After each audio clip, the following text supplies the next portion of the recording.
Bonjour tout le monde. Et oui, en ce mois de juillet 2026, nous sommes en Galice, en provenance d'Asturie et en direction de Ribadeo. Devant Ribadeo. Voilà, coming soon.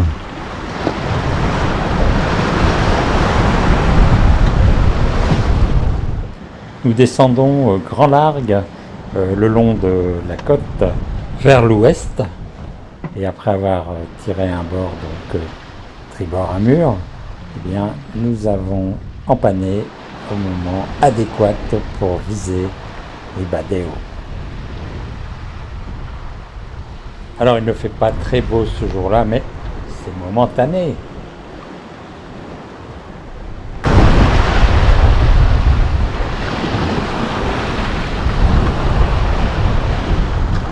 Ça c'est l'estuaire, l'entrée de la rivière. Ribadeo, il est au fond, derrière le pont.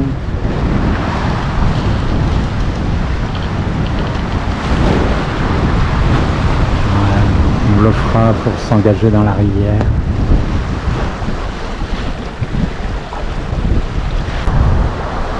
Et par là, c'est la Galice. Et oui, cette rivière sépare les Asturies de la Galice. Ribadeo est donc le premier port de Galice. Ça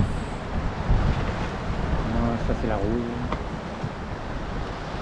Et là-bas il y a la verte.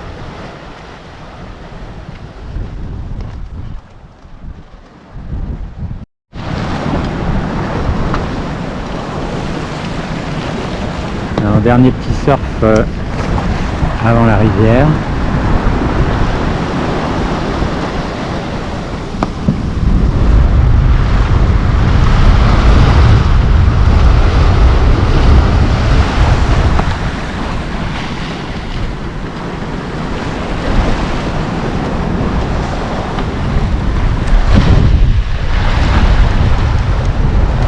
Allez, c'est sport leur truc, hein. Avec le Venturi qui va bien. La vague dans le cul qui arrive. Allez. Waouh, waouh, waouh, waouh.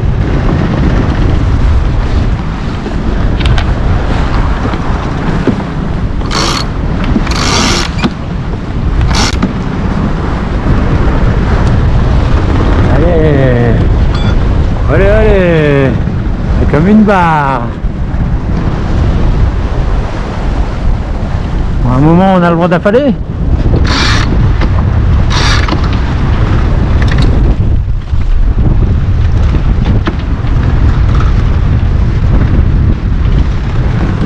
Encore avancé, hein. Oh, oh, oh, oh.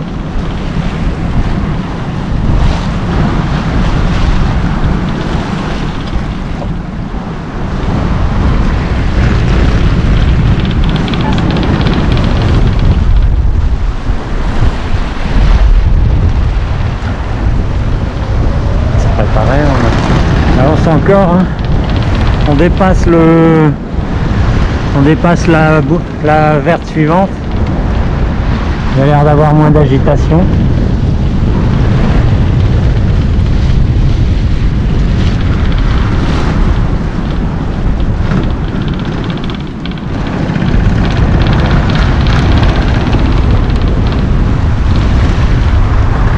Bon, on va lâcher les émissions, on va se préparer à rafalage. Ils ont mis un pont et après une marina. Ok.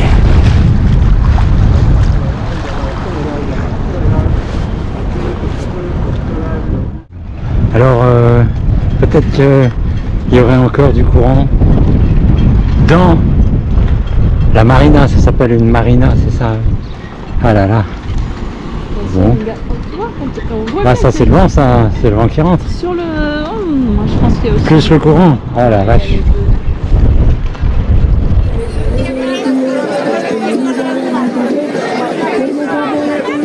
Mais qu'est-ce qui se passe ici? Je veux bien que les Espagnols fassent la fête facilement le soir au coin des rues. Mais là, qu'est-ce que c'est que cette histoire?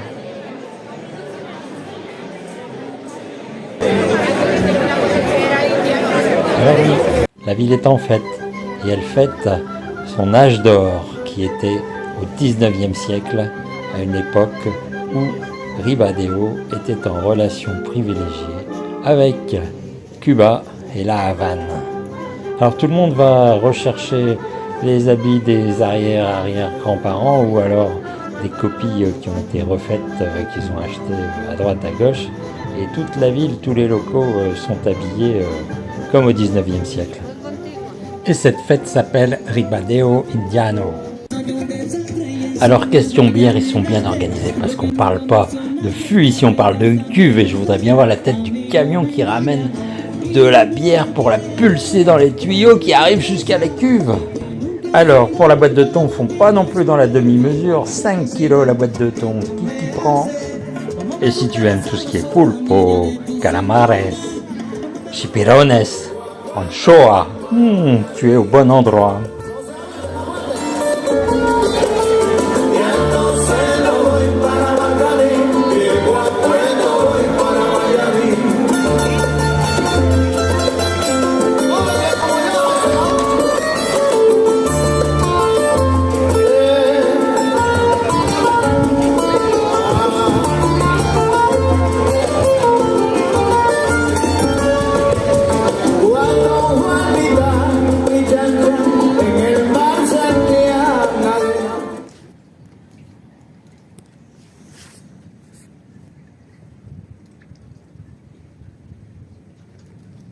Bon, c'est aussi une région à orage. Orage sec ici. L'Espagne du Nord regorge d'eau. Les montagnes arrêtent les nuages. Et donc, il pleut régulièrement. Alors que c'est la sécheresse partout en France. Et là-bas, il n'y a aucune restriction sur l'usage de l'eau. Et donc, orage mouillé, humide également. Alors si tu regardes les prévisions météo d'orage, en fait tu vas jamais prendre la mer si tu crains les orages, parce qu'il y en a quasiment tous les jours, ou tous les 2 jours, ou tous les 3 jours. Mais en fait, bon, tant que les prévisions sont à moins de 60% de chances de se réaliser, ça passe. Il n'y en a pas.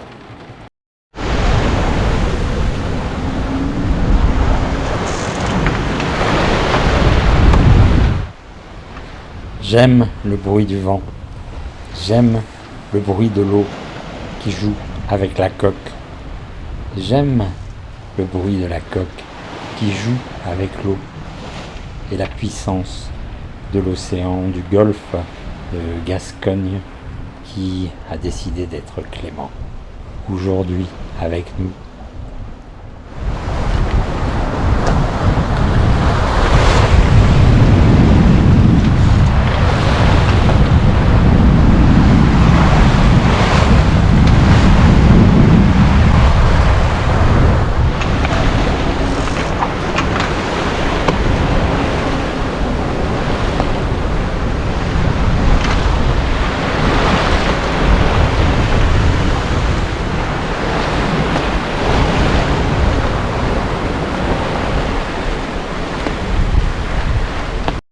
Quoi donc?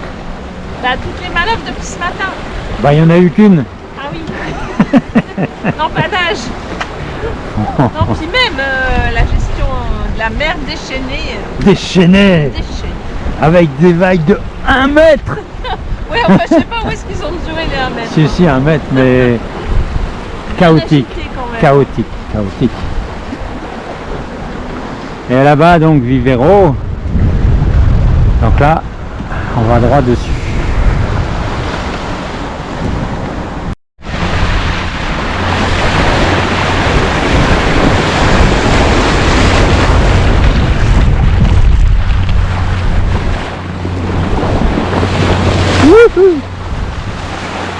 Bah le génois là, je vais l'emballer alors. Il m'emmerde comme ça.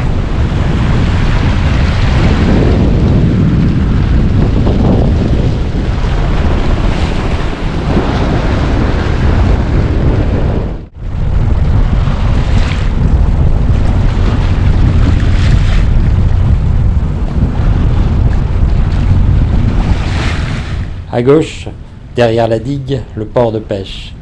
Tout droit au milieu, la plage et une zone de mouillage potentiel. Et donc c'est entre les deux digues là-bas. Alors. Après tu vas enquiller entre les deux digues les plus à l'ouest.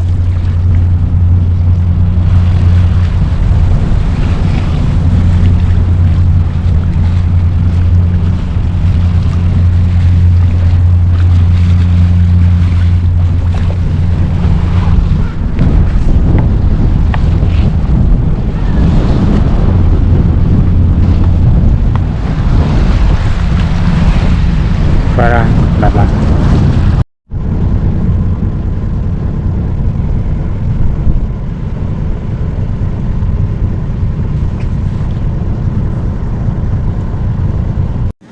Et oui, cornemuse galicienne, donc gaïta et danse galicienne comme on peut voir au Festival interceltique de Lorient lorsqu'ils viennent nous rendre visite.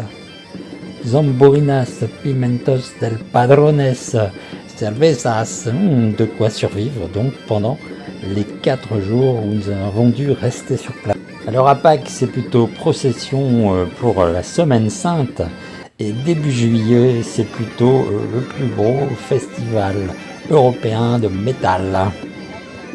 Alors quand nous sommes arrivés, pour faire galicien, il fallait porter un t-shirt d'Iron Maiden ou équivalent.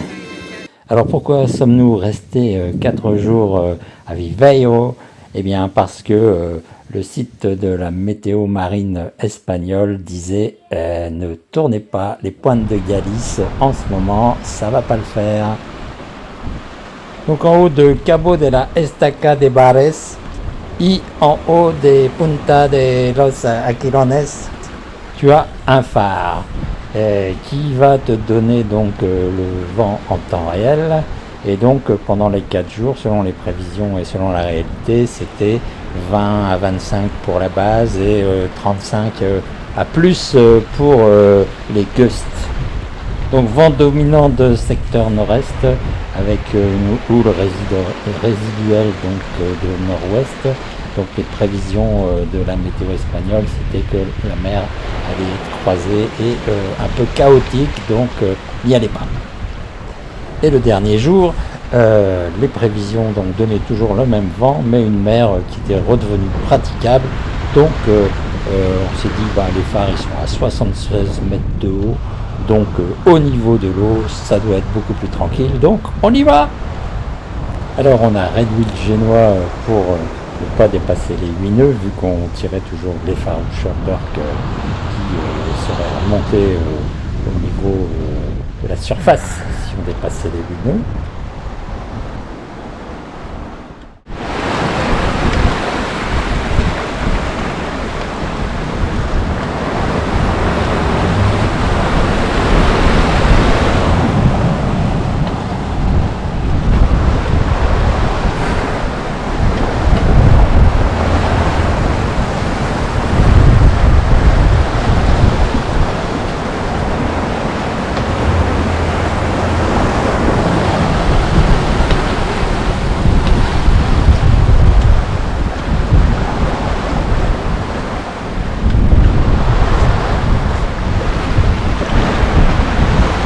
On est passé trop près, c'est la merde, ça croise dans tous les sens.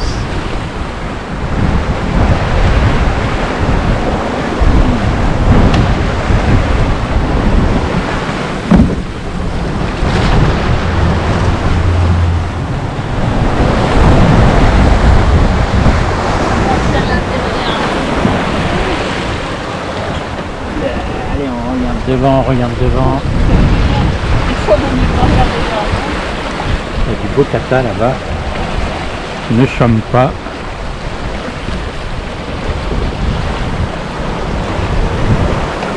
Ouais, peut-être encore à 1000 pour retrouver un petit peu de calme.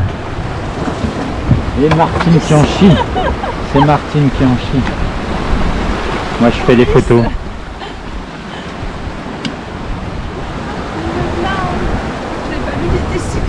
Ah bah il va vite, soit il s'éloigne plus pour pas passer dans le merdier comme nous, et il en panne, soit je sais pas où il va.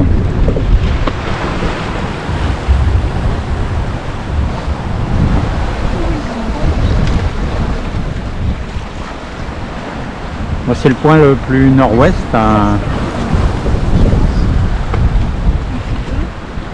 Et après donc on descend nord-ouest.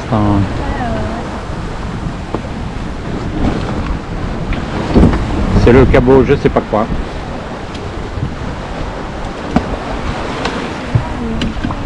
Le cabot passe pas trop près.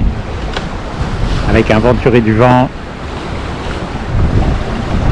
Et puis des vagues.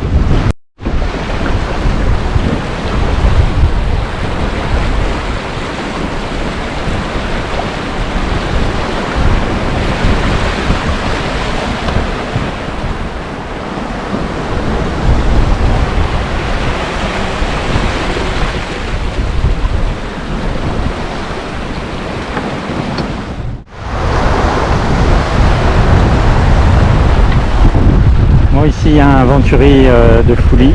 J'ai perdu même la casquette, heureusement. T'as perdu la casquette mais elle était accrochée. Bon. Donc on s'éloigne de la côte pour espérer que ça aille mieux. Et réempanner un peu plus loin. Parce que là-bas, de riz et un petit peu de génois. Bah il y a de l'air, hein. Il y a de l'air.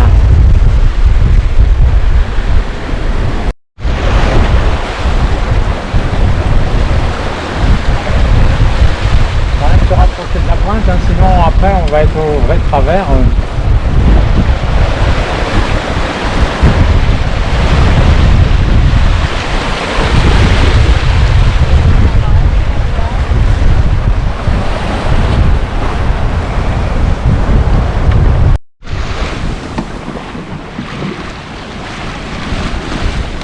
Bon, moi je crois qu'on s'arrête. On s'arrête.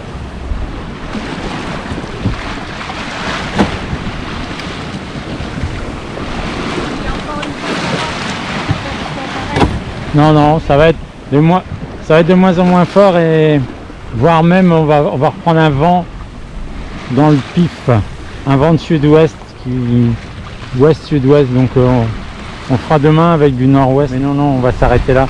Surtout si on est les premiers voiliers arrivés, on pourra choisir bien notre place. Donc voilà. Oui, merci beaucoup. Et oui, le projet de départ, c'était la Corogne en direct. Mais là, bon, comme l'équipage a mangé un peu de ressources dans ce contournement, autant ne pas forcer et se préserver, puisque de toute façon, on a le temps. Donc, on va se mettre au mouillage à Sedeira. Calme après la tempête. Et là, on est déventé par toute la pointe. Et devant c'est Sedeira. Bon alors, on retiendra que par vent fort de nord-est, eh bien, le deuxième cap et toute la falaise qui s'ensuit, il faut surtout pas raser parce que là, tu as un venturi malade qui fait que tu as la même force que celle qui était annoncée en prévision au phare à 76 mètres de haut. Qu'on se le dise.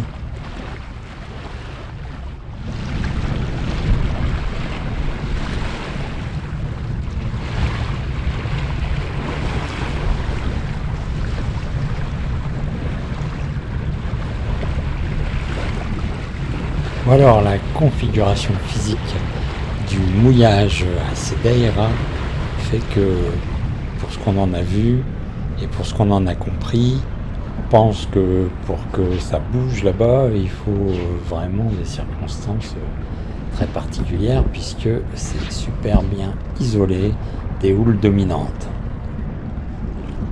Il y a peut-être une exception, mais elle est plutôt due au vent plutôt qu'à la houle. En effet, on a rencontré plus loin à la Corogne un bateau qui, pendant que nous attendions les 4 jours, Viveiro, lui, était à l'ancre en attente ici à Sedeira. Et donc, il a dit qu'une nuit, il avait pris 40 nœuds et que dans la zone la plus proche donc, de la ville, eh ben, ça levait quand même un clapot qui lui a pourri complètement sa vie, puisqu'il devait veiller au grain en permanence. Tranquillité.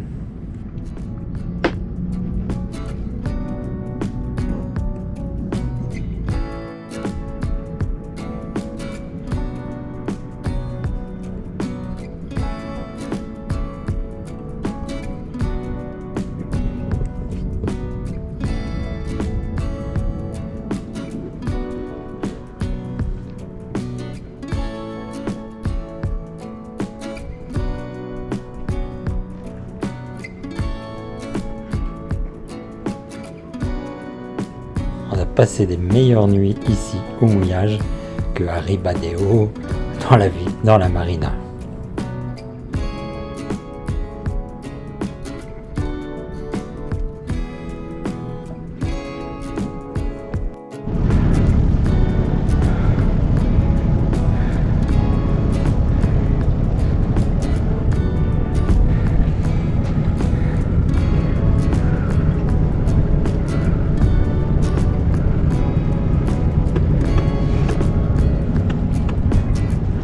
Allez, c'est reparti, en route pour la Coruña.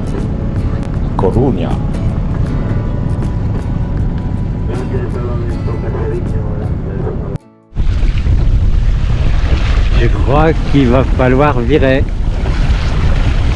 Parce que ça va pas passer. Pour passer. Ça va pas passer, Martine! C'est trop juste, Philippe. Bon, d'accord, Martine. Alors, nous allons mettre voie qui est pour virer. Une voie, deux voies. Ok, on va virer prochainement alors.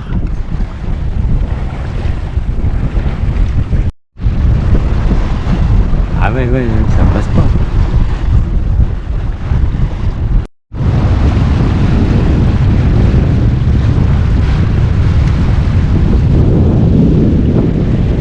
De l'autre côté, on abat direction la Corogne. Oui. La Corogne, c'est le nom d'une bière. Dos Coronas. Ah non, c'est pas Coronas, c'est Coronias. Ah ouais, c'est pas pareil. Por favor. Dos Cañas. Alors, on nous avait dit, vous verrez, les pointes de Yalis, c'est propice au brouillard. Arrivée brume de mer.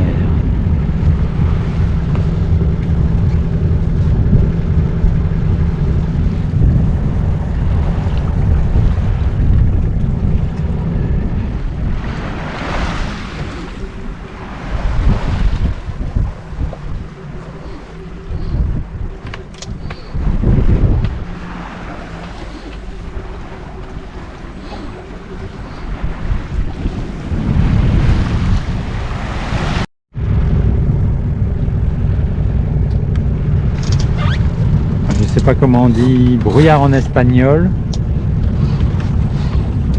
Mierda peut-être.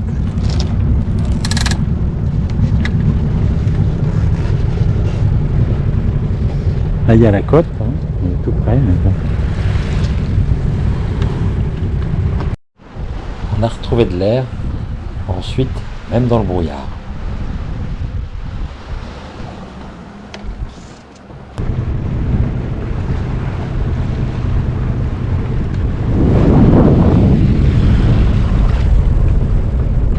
Rouge.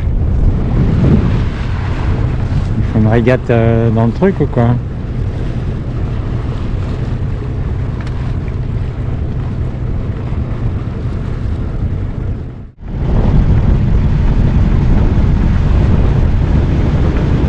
Coruña. Oh là là. Bon, ils ont juste enlevé le brouillard. Industrie, il y a vieille ville là-bas. Ok.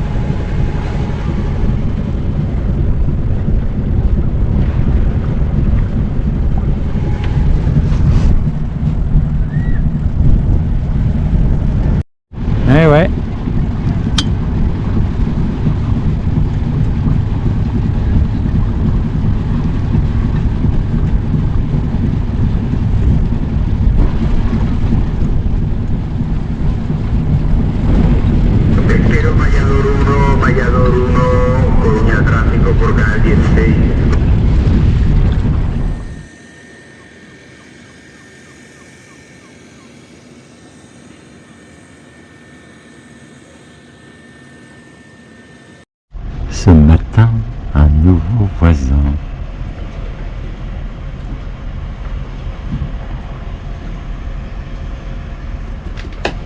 Mein Schiff. De Dieu. Ah, nettoyage des vitres.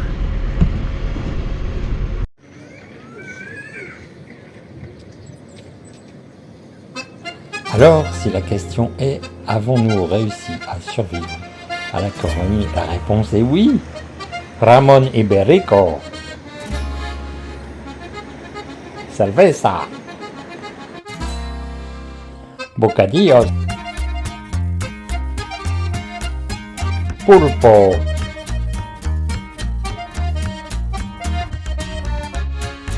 Et voilà, on ne pouvait pas être aussi près de Saint-Jacques de Compostelle sans aller y faire un petit saut.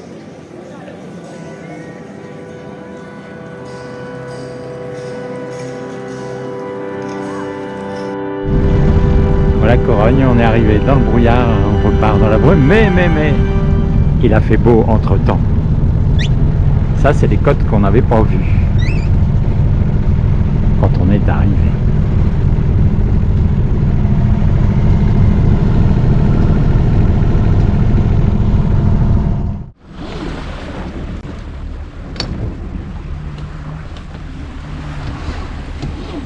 C'est quoi alors cette montagne Martine?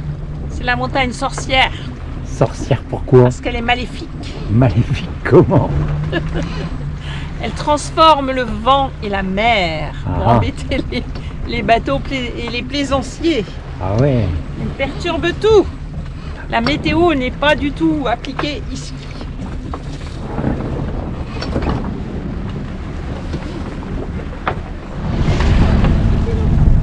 Des marsouins ou des dauphins, je sais pas.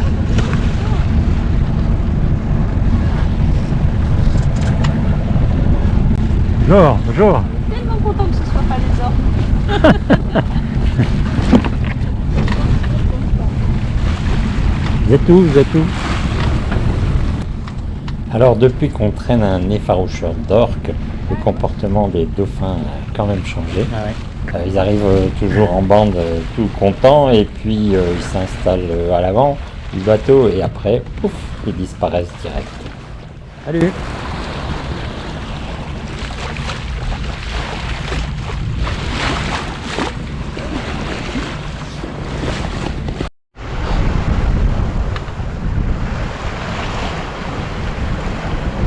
Bon allez, on retourne en Asturie.